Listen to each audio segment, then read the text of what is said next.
मातृत्व म्हणजे आई होणे. आई होणे हे काही स्त्रियांना सहज होता येतं, काही स्त्रियांना फार प्रयत्न करूनही आई होता येत नाही. म्हणजेच काय, आई होणं हे प्रत्येक स्त्रीच्या नशिबात असतं असं नाही. तर का नाही, त्याविषयी आज मी ह्या व्हिडिओमध्ये तुम्हाला सांगणार आहे.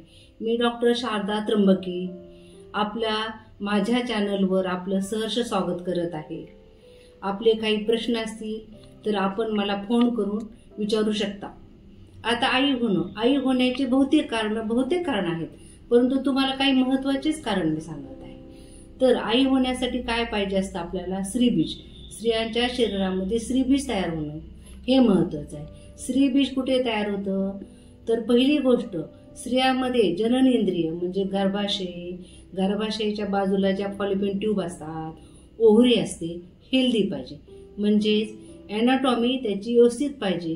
गर्भाशयाची लांबी, रुंदी, जाडी किंवा फॉलोपियनची लेंथ, ओव्हरी हे हेल्दी असेल तर आपल्याला गर्भ राहू शकतो.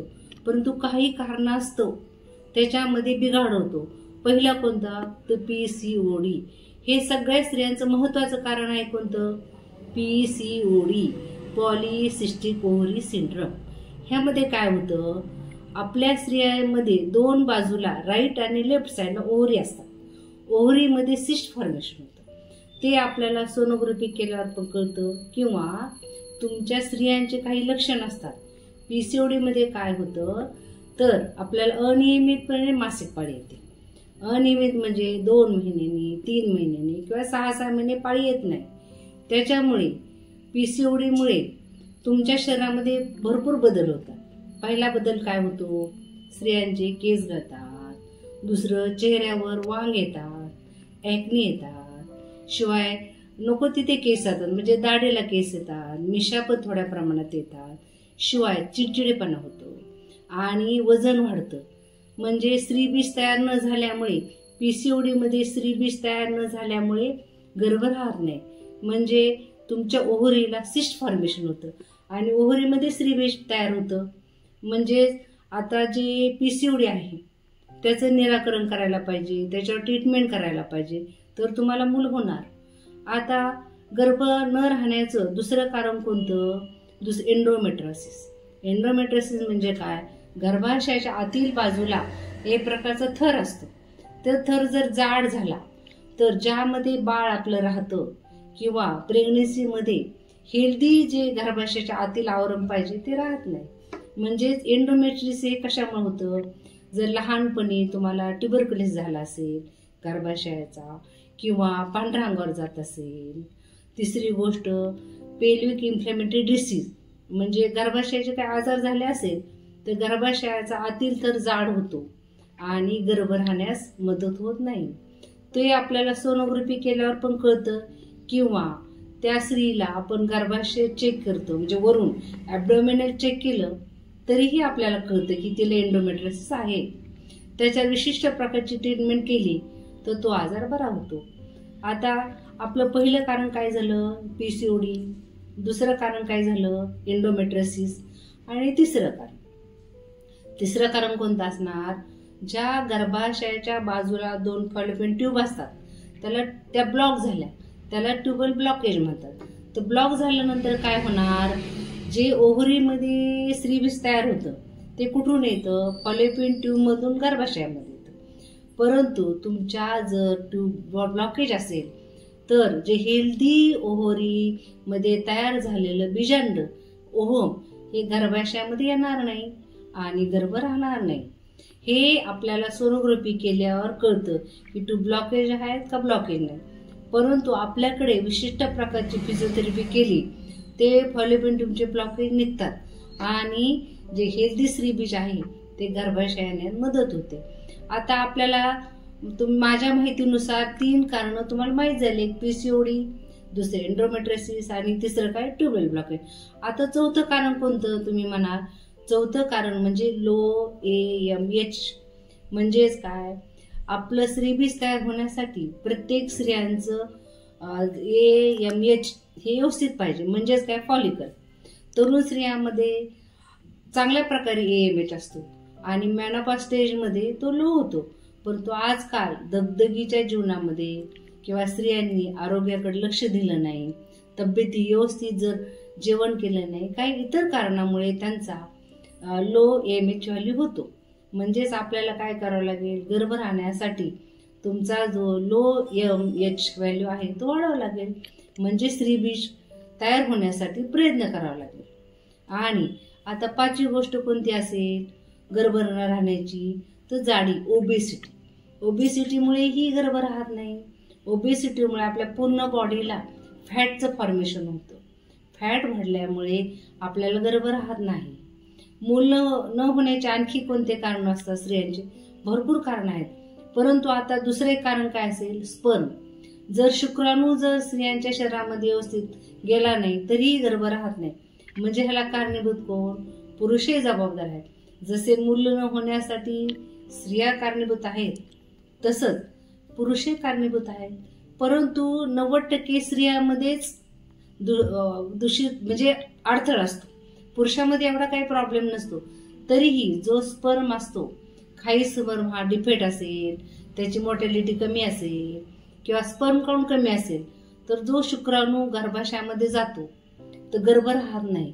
गर्भ जरी राहिला, समजा जर शुक्राणूची मोर्टॅलिटी कमी असेल, तो गर्भाशयातून त्या फॉलिपिन ट्यूब पर्यंत जाणार नाही आणि ओव्हम फॉर्मेशन म्हणजे स्त्रीबीज आणि शुक्राणू यांचं मिलन होणार नाही आणि गर्भ राहणार नाही.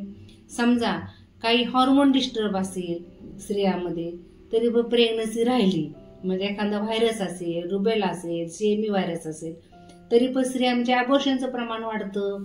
म्हणजे गर्भ राहिल्यानंतरही काही अशा ट्रीटमेंट आहेत की त्या मुलाचे अबॉर्शन होऊ नये, बाळाचे डिफेक्ट होऊ नये, ही काळजी घ्यायला पाहिजे. मग एकंदरीत ह्या व्हिडिओमध्ये मी तुम्हाला सांगण्याचा काय प्रयत्न करते, मूल होणं न होणं हे परमेश्वर जरी हातात असेल तर काही गोष्टी आपल्या हातात आहेत. त्यामुळे तुम्ही आपल्या दवाखान्यामध्ये आला तर तुम्हाला PCOD आहे का, एंडोमेट्रियोसिस आहे का, गर्भाशयाचा TB आहे का, तुमच्या पांढऱ्या अंगावर जात आहे का, तुमचं आणखी एक महत्वाचं कारण म्हणजे हार्मोन. एक आपल्या शरीरामध्ये प्रोलॅक्टिन हार्मोन असतं, ते ब्रेनमध्ये पिट्युटरी ग्लँड असते, तिथून ते सिक्रेट होतं. परंतु प्रोलॅक्टिन हार्मोनने जर मोठं प्रमाण वाढलं तर काय होतं, आपल्या शरीरामध्ये स्त्रीबीज म्हणजे हेल्दी फॉलिकल तयार होत नाही. प्रोलॅक्टिन हार्मोनचं काम काय असतं, ज्यावेळेस स्त्रियांची डिलिव्हरी होते त्यावेळेस ते बाळाला दूध पाजतात, त्या दुधाची निर्मिती करणं हे त्या हार्मोनचं काम असतं. परंतु जर स्त्रियांमध्ये प्रोलॅक्टिन हार्मोन वाढलं तर दूध म्हणजेच इस्ट्रोजन, प्रोजेस्टेरॉन हे डिस्टर्ब होतात आणि पाळी अनियमित येते. पाळी अनियमित आली की तुम्हाला स्त्रीबीज तयार होत नाही. आणि एवढं आणखी एक लक्षात पाहिजे, तुमच्या स्त्रियांमध्ये एका पाळीच्या वेळेस एकच स्त्रीबीज तयार होतं, ते पण हेल्दी पाहिजे. आणि ते स्त्रीबीज ओव्हरीमधून फॉलिपिन ट्यूब येतं आणि त्याच वेळेस शुक्राणूही तिथे गेला पाहिजे. म्हणजेच पाळीच्या 11व्या, 12व्या, 13व्या, 14व्या दिवशी म्हणजे पहिला आठवडा सोडून दुसऱ्या आठवड्यामध्ये शुक्राणू आणि स्त्रीबीज यांचं मिलन झालं तर गर्भ राहतो. परंतु जर आपलं स्त्रीबीज 24 तासामध्ये जर शुक्राणू तिथे गेला नाही, शुक्राणूचं किती जीवन असतं, 72 तास.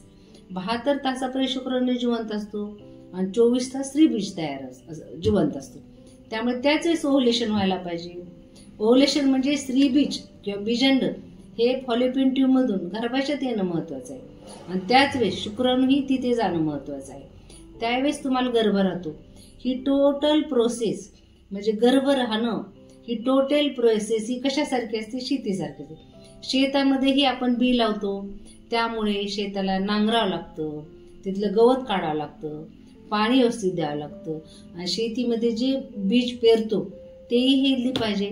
शेतीसारखंच आपलं गर्भाशय आहे, त्यामुळे गर्भाशयाची काळजी घेणं, फॅलोपियन ट्यूब व्यवस्थित असणं, स्त्रीबीज तयार व्यवस्थित होणं, ह्या सर्व बाबी लक्षात ठेवून तुमची व्यवस्थित ट्रीटमेंट केली जाते आणि गर्भ राहतो.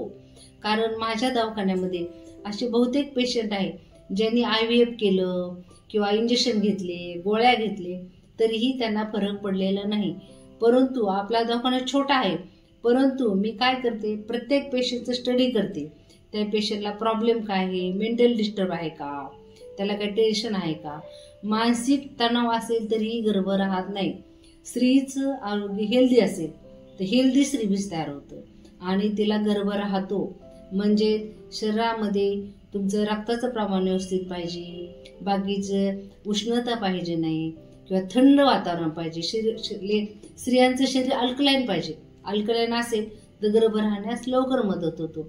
पुरुषामध्ये उष्णता जास्त असेल, आता जे ड्रायव्हर असतात उष्णतेजवळ काम करतात त्यांचे स्पर्म काय करतात, मरतात किंवा डिफीट होतात आणि त्याच्यामध्ये मोर्टॅलिटी राहत नाही. आता पुरुषांनी रोज कॉन्टॅक्ट केला तर गर्भ राहत नाही. कारण नेहमी जसं ऊस असतो, ऊसाचं पाणी नेहमी काढलं तर त्यामध्ये जिवंतपणा राहत नाही. त्यामुळे विशिष्ट वेळेसच कॉन्टॅक्ट केला तर गर्भ राहण्यास मदत होते. ह्या व्हिडिओमध्ये भरपूर प्रयत्न केलाय मी. गर्भ राहण्यासाठी काय आवश्यकता आहे, काय नाही, माझ्या परीने मी तुम्हाला बहुतेक सांगितलं आहे. परंतु तुमच्या काही अडचणी असतील तर आपल्या दवाखान्यामध्ये या. विशेषतः पती पत्नी दोघंही या. मी 100% प्रयत्न करेन तुम्हाला आई वडील होण्याचं सुख प्राप्त व्हावं, ह्यासाठी मी प्रयत्न करेन. आणि